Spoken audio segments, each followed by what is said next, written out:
Momento, gisingot na tapos mag-zumba, musulti pa yun si Mayor mo, kasi mo kantsaw na hinuon mo. Kasamok ani siya, imbis ka namin na kaidagan.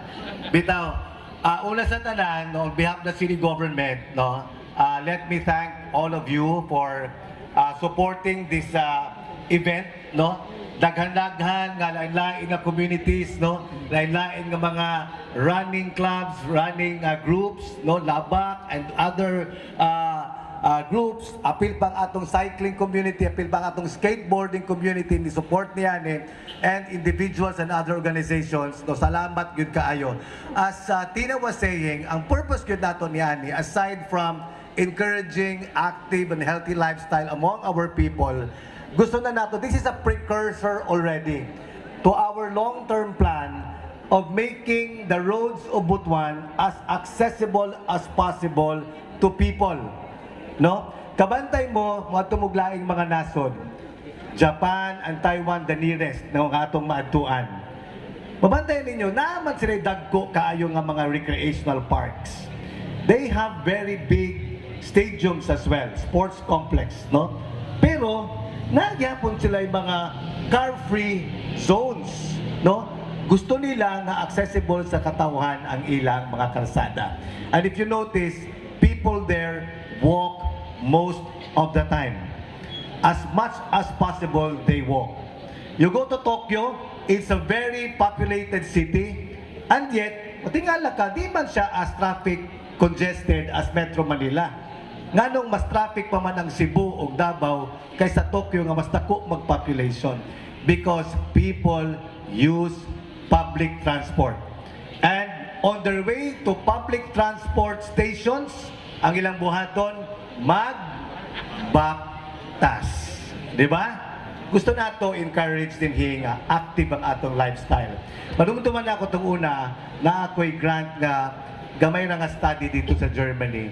Dito sa among villa, nga gipuy-an, sa ilalom na ay daghang bisikleta. We were about 40 students nga ni tambong ato nga program. Dito sa ilalom sa among villa, siguro na ay mga 120 bicycles. Imagine, 3 times the number of the people staying in that villa ang numero sa ilang bisikleta. Walay designated nga bike for any of us. You can get any bike there unsay available pagkanaog nimo dito. Wa gyud ko kadumdum the whole month nga nagpuyo mi dito nga nakasakay ko og motor vehicle. Pero may nagyud mi magbisikleta. We go to the grocery store, we go to the city, we go to the parks by way of bicycles ra yun.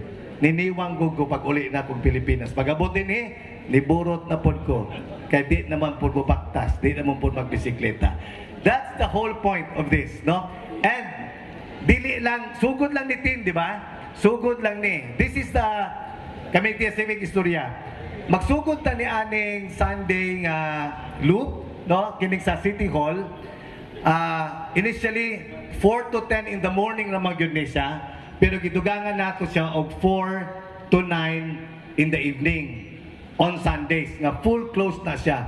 But we're looking at the possibility of closing that area there also, katunga lang, from 5 o'clock to 10 in the evening every day. No? Kaya among nabantayan, diha dapita, after 5 o'clock, mingaw na. Because what keeps that loop busy is the City Hall. Once the City Hall closes, wala na transactions diya dapita, mingaw na siya. So pwede na nato sila ng katunga ni Ana para nagyan po'y access ang mga sakyanan dito sa isa ka lane, pero ang isa ka lane and the sidewalk pwede na gyud nga gamiton sa mga tao. Nagpa-procure na si Tina og mga cones, no? As soon as those are made available already, we will already have that closed. Pero mohangyo ko sa sanggunian na atong Vice Mayor Ray Desiata, Councilor Ferdinand Cot, si Vice Mayor Ray is a veteran marathoner.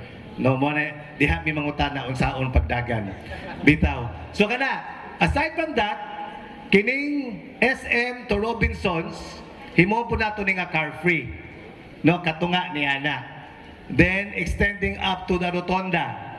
Ang oras na ang diferensya, 4 to 10 ta sa SM to Robinsons, pero Robinsons to the Rotonda would be from 4 to 7. 5 to 7. 4 to 7. No? 4 to 7. dito ko to. For the serious runners, pwede na, di ba? You start at the City Hall, going to the Rotonda, that's about 7 kilometers. Balik ka to City Hall, that's already 14. Isa pa kalibot sa City Hall, you get a 15-kilometer run already. Di ba? Car-free. No? So, that's just a start. And we will be identifying more car-free zones, no, as we move on. So, kanan lang yun. Dagang salamat towards a healthy and active Butuan. Magdiyaw kay naat, kaniyong atanan.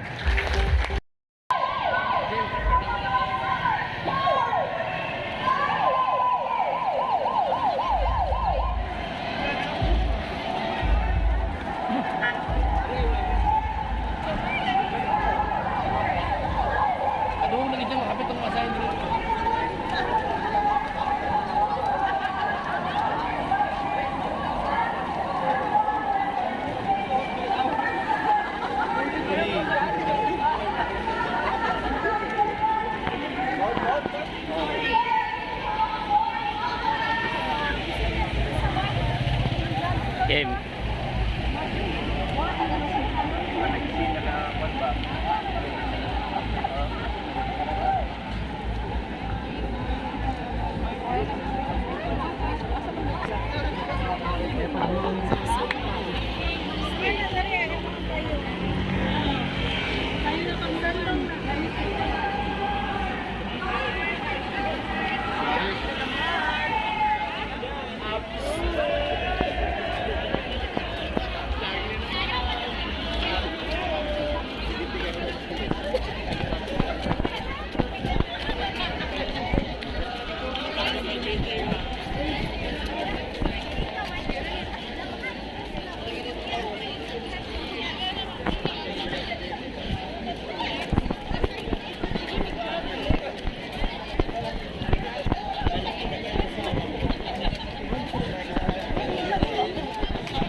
Ito sa kanilang trabaho.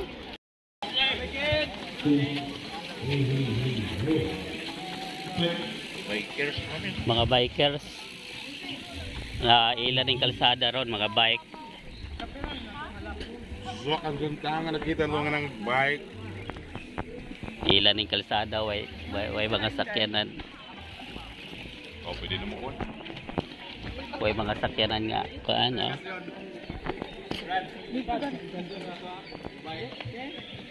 Kada wala gihapon.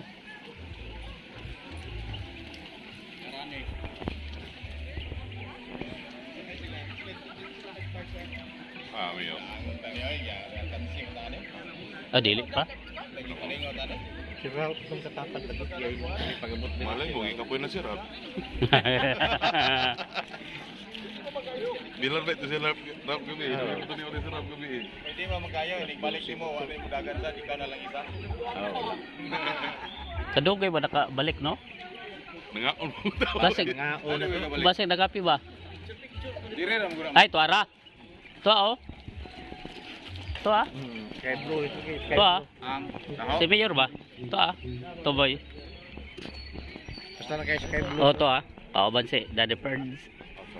Tuwa, tuboy. Kapoy na nagbawala sirap po, bilin yung sirap. Nakaban si Raplo. Agad man ang dagat mo yun. Ano po? Kining magkuan. Kali, oh. Go, Papa Ralph.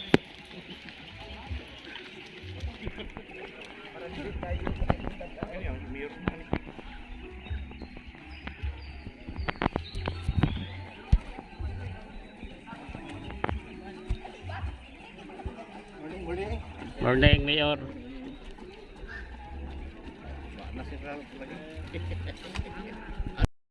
Morning. Wa man siyang siguro animal. Basin to, ikaw na po dito. Mas mauna ba yan? Naguna na tayo dito. Oo. Basta kaon gali.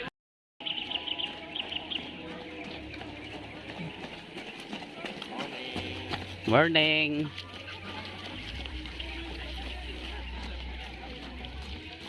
Sir, morning sir.